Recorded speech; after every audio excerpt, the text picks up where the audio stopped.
Assalamualaikum warahmatullahi wabarakatuh. Alhamdulillahi rabbil alamin, wabihi nasta'in ala umurid dunya waddin. Wahdahu wa salatu wa salamu ala ashrafil anbiya'i wal mursalin, sayyidina wa maulana Muhammadin sayyidil gharril muajjalin wa ala alihi wa sahbihil mujahidin at-tahirin. Amma ba'du. Pertama sekali bersyukur kita kepada Allah Subhanahu wa taala yang masih memberikan kita kesehatan dan kesempatan sehingga kita dapat hadir di tempat yang berbahagia ini. Selawat dan salam kehadirat Nabi kita Muhammad sallallahu alaihi wasallam. Semoga nanti kita mendapatkan syafaatnya di hari kemudian kelak di padang mahsyar. Amin ya rabbal alamin. Ma'asyiral muslimin, pemirsa rahimakumullah yang dimuliakan Allah Subhanahu wa taala. Adapun judul tausiah kita pada kesempatan yang berbahagia ini adalah penerapan Podana 5 dalam ibadah puasa Ramadan. Podana 5 itu adalah falsafah ataupun petuah ataupun nasihat yang terdiri dari 5 unsur yang biasanya adalah suku Batak Angkola dengan suku Batak Mandailing. Dalam suku Batak Angkola dan suku Mandailing ini selalu disampaikan kepada anak dan cucu ataupun keturunan kita Podana 5 ini.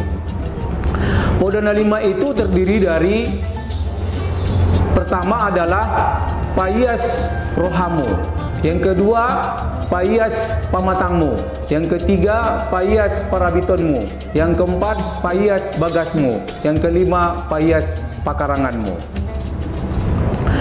Payas rohamu artinya adalah bersihkan hatimu, bersihkan jiwamu. Perkara hati dan jiwa dalam Islam disebutkan ada segumpal daging dalam tubuh kita ini yang apabila dia baik maka baiklah seluruh tubuh kita, dan apabila dia buruk maka buruklah seluruh tubuh kita ini. Apakah itu? Dianya adalah hati. Hati itu artinya sebenarnya adalah bolak-balik. Hati itu ada namanya hati yang sehat, ada hati yang berpenyakit, dan ada hati yang mati. Hati yang sehat itu adalah hati yang memang tunduk dan patuh kepada ajaran Allah. Kemudian hati yang berpenyakit itu adalah yang memang hati yang di dalamnya ada penyakit. Seperti ada ujub, ada sombong, ada ria, ada takabur, ada bakhil. Itu namanya penyakit hati. Yang ketiga ada hati yang mati. Kalau hati yang mati ini apapun ceritanya, penjelasan-penjelasan dan kebaikan-kebaikan yang disampaikan kepada orang yang mendapatkan penyakit yang hatinya mati ini takkan ada obatnya. Tapi kalau hati yang berpenyakit ini masih bisa kita mendapatkan kesempatan bagaimana mengobati hati. Ma'asyiral muslimin, pemirsa yang dimuliakan Allah Subhanahu wa taala. Hati yang berpenyakit di dalamnya adalah ada seperti iri, ada ujub, ada ria, ada takabur, ada sombong. Dalam menjalankan ibadah puasa sehari-hari, kita tidak boleh sombong, kita tidak boleh menggunjing, kita tidak boleh ujub, kita tidak boleh iri hati, kita tidak boleh pamer, kita tidak boleh kikir ataupun bahil. Kenapa? Karena semua yang saya sebutkan itu bisa menghilangkan pahala puasa. Tidak hanya membatalkan puasa yang ada, tapi membatalkan pahala puasa itu juga ada. Jadi betapa banyak orang yang berpuasa tapi dia hanya sekedar menahan lapar dan haus. Siapakah itu? Orang yang memang dalam melaksanakan ibadah puasa itu suka sombong, suka berdusta, suka namimah, suka mengadu domba, bahkan suka mengatai orang lain. Itu. Jadi jika seperti inilah hati oleh orang yang berpuasa ini, ada obat yang ditawarkan. Ada obat. Obatnya yang pertama adalah menurut Imam Al-Ghazali, obatnya itu adalah melaksanakan sholat, kemudian mengeluarkan zakat, puasa di bulan Ramadan, sholat tahajud, bersedekah, Berzikir itu adalah kesempatan kita di bulan Ramadan ini untuk memberikan obat penyakit dari hati kita yang sedang berpenyakit itu. Ini masih banyak mumpung Ramadan ke depan, jika ada pemirsa di dalamnya yang mengalami penyakit hati, hatinya sakit, maka kita obati. Itu yang pertama, payas rohamu. Yang kedua adalah payas pamatangmu. Payas pamatangmu itu adalah bersihkan badanmu. Badan kita ini jika kotor, kalau dalam fikih Islam disebutkan ada najis dan ada hadas. Najis itu ada najis ringan, ada najis pertengahan, dan ada najis berat. Kalau hadas itu ada hadas kecil, ada hadas besar. Jadi kita tidak boleh berhadas kecil dan tidak boleh berhadas besar. Ketika kita berhadas kecil, kita cukup berwudu. Berwudu kita bersihkan. Tapi jika kita posisinya berhadas besar, karena kita mungkin melakukan seperti umpamanya berhubungan suami istri, kita harus mandi. Kita harus mandi wajib membersihkan badan kita ini. Itu dia. Selain itu, di badan kita ini, di tubuh kita ini, ada tangan, ada mulut, ada kaki, ada perut. Itu semuanya harus kita bersihkan. Umpamanya mulut. Mulut harus kita bersihkan dari makanan-makanan yang haram. Tangan kita ini harus kita atur, harus kita harus kita lakukan bagaimana memperlakukan tangan kita ini dengan baik. Tidak mencuri, tidak korupsi. Kaki kita ini bagaimana kita langkahkan kepada tempat yang benar. Perut kita ini bagaimana kita isi dengan makanan yang halal lagi baik dan bergizi. Apalagi di bulan puasa ini kita tidak bisa sembarangan. Yang halal atau yang haram atau yang subhat itu harus kita kaji terlebih dahulu jika kita ingin menikmati sebuah makanan ataupun menu berbuka puasa. Itu yang kedua, payas badanmu, payas pamatangmu. Yang ketiga adalah payas parabitonmu, payas pakaianmu. Masalah pakaian adalah untuk menutup aurat bagi orang Islam, apalagi kita yang sedang berpuasa. Bagaimana aurat seorang laki-laki, bagaimana aurat perempuan, itu jelas dijelaskan dalam Al-Quran. Terutama perempuan. Perempuan ini sensitif, karena perempuan ini di mata kita adalah aurat. Ya, mereka harus menutup aurat mereka dengan bagus, sesuai dengan ajaran Islam. Seperti apa ajaran Islam menutup aurat? Perempuan itu harus mengulurkan jilbabnya melewati dada, berpakaian yang longgar, tidak ketat, sehingga kita melihat perempuan itu sungguh terpesona melihatnya kalau dia sudah menutup aurat. Terpesona karena iman, bukan terpesona karena melihat dosa ataupun kenistaan. Seperti itu. Mari kita jaga pandangan kita, jangan sempat kita melihat wanita-wanita yang auratnya terbuka sehingga membatalkan ibadah puasa kita. Itu yang ketiga. Kemudian yang keempat adalah payas bagasmu. Payas bagasmu itu artinya adalah bersihkan rumahmu. Rumah kita juga harus bersih. Seperti apa rumah yang bersih itu? Rasulullah menggambarkan bahwasanya baiti jannati, rumahku adalah surgaku. Bagaimana rumah itu menjadi surga?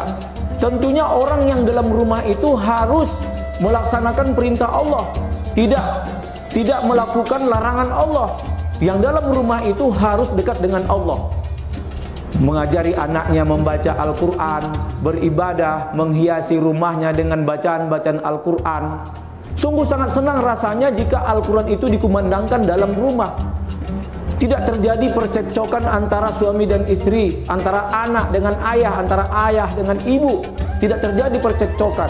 Jika ada rumah yang tidak dibacanya Al-Quran, itu rumahnya seperti rumah kuburan. Kenapa? Karena di dalamnya tidak bergema ayat-ayat Al-Quran. Nah itu, jadi kita payas ataupun kita buatlah bagaimana adab yang sebenarnya kita di rumah. Kita buka pintu dengan mengucapkan bismillah, kita tutup lagi pintu mengucapkan bismillahirrahmanirrahim atau a'udzubillahi minasyaitonirrajim, sehingga setan tidak bisa masuk ke dalam rumah kita. Kalau setan sudah masuk dalam rumah kita, dia leluasa menggoda kita semua yang ada dalam rumah itu, sehingga kita bisa melakukan apa saja yang dilarang oleh Allah Subhanahu wa taala di dalam rumah tangga kita itu. Yang terakhir, payas pakaranganmu. Payas pakaranganmu ini adalah bersihkan lingkunganmu. Lingkungan tempat kita hidup itu adalah lingkungan yang memang Allah berikan kepada kita. Allah amanahkan.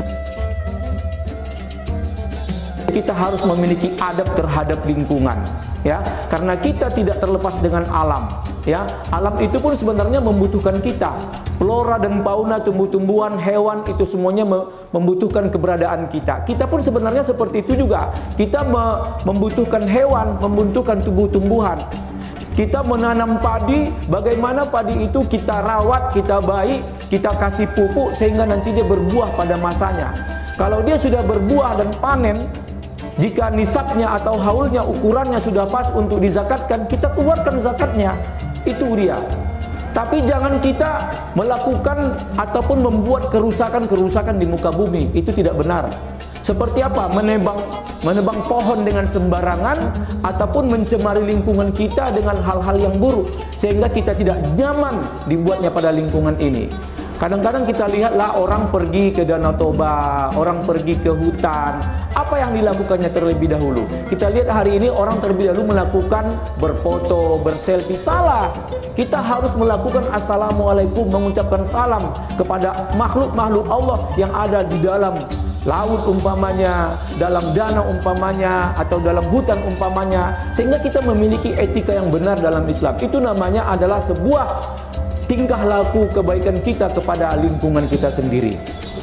Ma'asyiral muslimin, pemirsa yang dimuliakan Allah Subhanahu wa taala, sebagai kesimpulan dari tausiah ini adalah yang pertama, di bulan Ramadan ini kita harus menerapkan bagaimana sebenarnya jiwa kita ini bersih, ya, hati kita ini bersih dari dosa-dosa besar atau dosa-dosa kecil. Kemudian juga badan kita juga bersih, kemudian rumah kita bersih, kemudian pakaian kita bersih, kemudian lingkungan kita juga bersih. Sehingga kalau kita sudah menikmati ini semuanya dengan semuanya bersih, maka alhamdulillah ibadah puasa Ramadan kita pun Allah Subhanahu wa taala memberikan ganjaran kepada kita dengan yang setimpal. Kenapa? Karena memang Ramadan itu kita yang tahu dengan Allah. Kita yang tahu dengan Allah Subhanahu wa taala. Berbeda dengan ibadah salat, berbeda dengan ibadah puasa, ibadah zakat, ibadah haji. Tapi ibadah Ramadan ini adalah hanya kitalah tahu dengan Allah Subhanahu wa taala. Apakah kita sedang melaksanakan ibadah puasa atau tidak, atau sudah berbuka puasa. Oleh sebab itu kitalah yang lebih tahu dengan Allah Subhanahu wa taala. Saya pikir itu saja yang dapat saya sampaikan. Terima kasih atas segala perhatiannya. Mohon maaf jika ada salah-salah kata. Billahi taufik wal hidayah. Wassalam bil maaf. Assalamualaikum warahmatullahi wabarakatuh.